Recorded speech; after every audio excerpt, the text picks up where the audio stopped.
മറ്റു വാർത്തയിലേക്ക് വരുമ്പോൾ കുർബാന തർക്കത്തിൽ മേജർ ആർച്ച് ബിഷപ്പ് റാഫേൽ തട്ടിലിന്റെ വീഡിയോ സന്ദേശം പിൻവലിക്കണമെന്ന് വിമതർ. സർക്കുലറിന്റെ അടിസ്ഥാനത്തിലാണ് സമവായത്തിന് തയ്യാറായത്. എന്നാൽ അതിന് പിന്നാലെ വീഡിയോ സന്ദേശം പുറത്തിറക്കിയതിൽ സംശയമുണ്ടെന്നാണ് അൽമായ മുന്നേറ്റത്തിന്റെ പരാതി.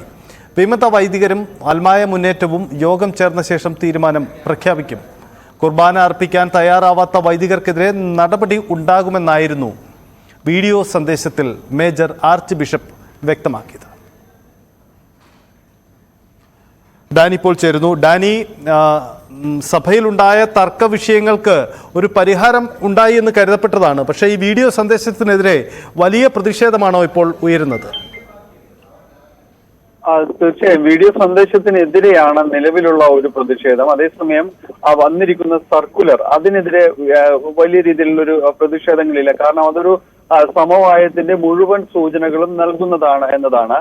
നേരത്തെ തന്നെയും അത്തരം ചില ഒത്തുതീർപ്പുകൾക്ക് ഇരുപക്ഷവും തയ്യാറായ ഒരു സാഹചര്യത്തിലും അത് അവസാന നിമിഷം അട്ടിമറിക്കുകയായിരുന്നുവെന്ന പരാതികൾ ഉയർന്നിരുന്നു. അതിനുശേഷം ഈ ജൂൺ 9 സർക്കുലറിലായിരുന്നു ശിക്ഷാ നടപടികളെ കുറിച്ചടക്കമുള്ള കാര്യങ്ങൾ സൂചിപ്പിച്ചിരുന്നു. അപ്പോൾ ആ ഒരു സർക്കുലറിലെ അത്തരം പരാമർശങ്ങൾ പിൻവലിക്കപ്പെടണം.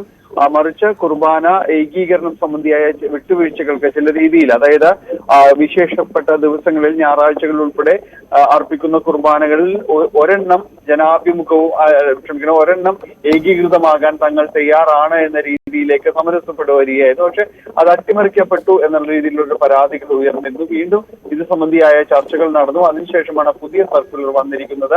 അതിൽ ഒരു സമവായ സാധ്യതകളാണ് ഉണ്ടായിരുന്നത്. പക്ഷേ അതിനുശേഷം വന്ന റാഫേൽ തട്ടിന്റെ പ്രസംഗം, അദ്ദേഹത്തിന്റെ സന്ദേശം, വീഡിയോ സന്ദേശത്തിൽ പഴയ കാര്യങ്ങളും പഴയ നിലപാടുകളും ആവർത്തിക്കുന്നു. അതുകൊണ്ട് ഇത് അംഗീകരിക്കാനാവില്ല എന്നാണ് അൽമായ മുന്നേറ്റം വ്യക്തമാക്കിയത് എന്നാണ് അവർ ആവശ്യപ്പെടുന്നത്. എന്തായാലും 12 മണിക്ക് മൗണ്ട് സെന്റ് തോമസ് വെച്ച് ചർച്ചകൾ നടത്തുന്നു. ഒരുപക്ഷെ ഈ വിഷയത്തിൽ ചില വിശദീകരണങ്ങൾ ഉണ്ടാകാം, സമവായത്തിലേക്ക് എത്തിയേക്കാം.